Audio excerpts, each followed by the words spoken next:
What the hell's going on with soccer?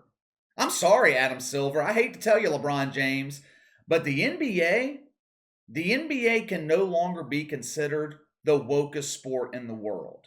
That honor now belongs to the sport of soccer. FIFA and government officials are doing their damnedest to ruin the game. You can't have a soccer match now without some type of controversy that has nothing to do with the game on the field, or the pitch, as they like to call it. Last week, we had the British media over exaggerate claims of racism in England's game against Hungary.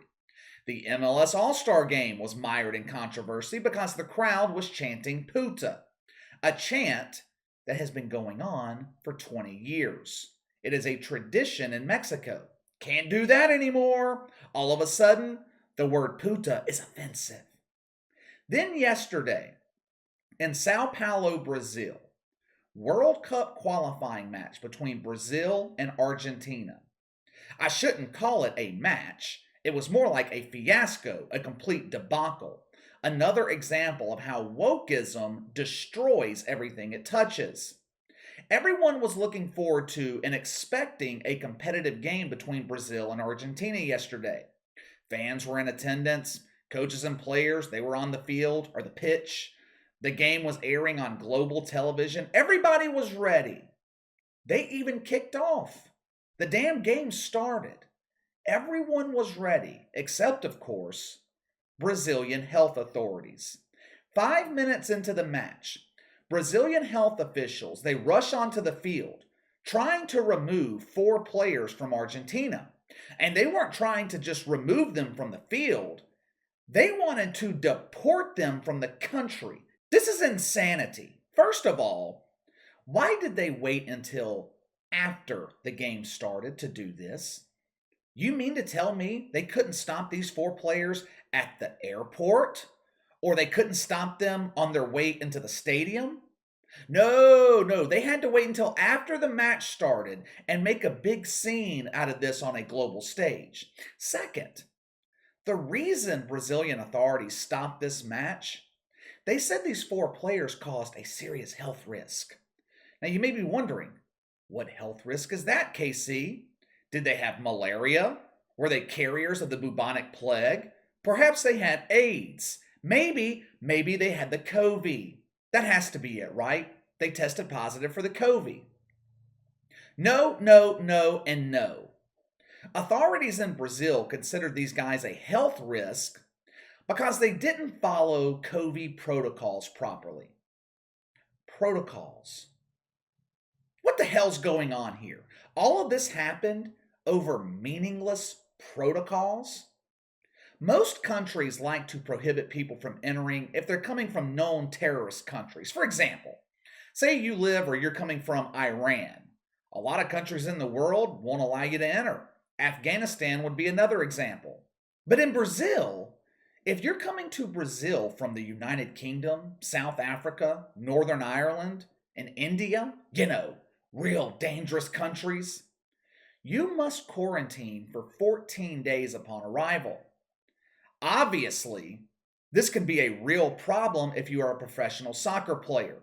Not only do these guys play for their national teams, they also play professionally for other teams. Emiliano Martinez, one of the problem players for Argentina, he plays for Aston Villa, who just had a game August 28th. You see the logistical problem here? That was 8-9 days ago? Kind of hard to quarantine for 14 days when you don't have 14 days available to quarantine. They didn't arrive in Brazil until September 3rd. They claimed to have followed all health protocols concerning the COVID. What makes this worse, Argentina's claiming they didn't know about the 14-day quarantine until health officials told them on the field. The Brazilian government, of course, they're denying this. They're claiming that players lied and said that they hadn't been to any of these 4 banned countries. Their flight actually came from Venezuela. Let's assume for a second that that's the case.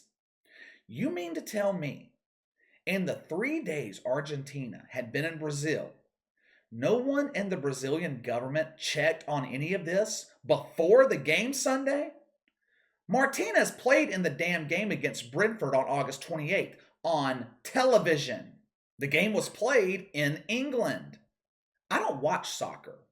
You know how long it took me to figure that out? One Google search, less than 5 minutes. If you're going to enforce these ridiculous COVID protocols, couldn't you have at least done your due diligence and enforced it before the game started? This is the height of absurdity. And credit to some of the players and the manager of Argentina for being willing to call out this stupidity. Many times athletes will just bow the knee to this kind of woke garbage. That's not the case here. Players and coaches were pissed. The manager from Argentina, he blasted health officials after this fiasco went down, and rightfully so. This is an embarrassment for FIFA and the sport of soccer. This is another stain on the reputation of FIFA, who has really went overboard with the wokeness lately, punishing teams for fans shouting racial slurs by making the home team play games in empty stadiums. Now they are tolerating this overreach by the Brazilian government. Brazil's a sovereign country. They can do whatever the hell they want. If they want to enforce ridiculous COVID protocols, fine, whatever. That's between their citizens and the government. But that doesn't mean FIFA has to hold World Cup qualifiers in the country. Play the game somewhere else. Play the game in a country that operates with common sense, which I know is increasingly harder to find in 2021. But you knew this was going to be a logistical problem when you scheduled this game. You cannot tell me no one at FIFA knew about this 14-day quarantine. You can't tell me they didn't know these players also play professionally. You also can't tell me this entire situation couldn't have been handled before the game. They could have handled this differently. Players and coaches on Argentina had been in the stadium for an hour before the game started. They couldn't have pulled these 4 players then. Instead, they rush onto the field on global television, turn it into a big show of how seriously Brazil's taken the COVID. This is about the safety of our citizens. We can't have people from England bringing this deadly virus over here. Like I said, credit goes to the manager or coach, whatever the hell they call him in soccer. Credit to him for not throwing these 4 players under the bus after the game. He actually came to their defense and blasted Brazil instead, and he should have blasted FIFA for good measure. This overreaction to COVID, it needs to stop.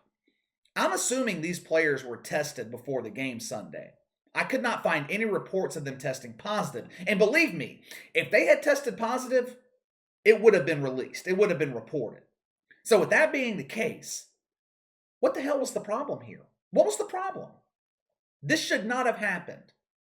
Let me know what you think. Give me your thoughts on the Brazilian government stopping this game during the game over COVID protocols.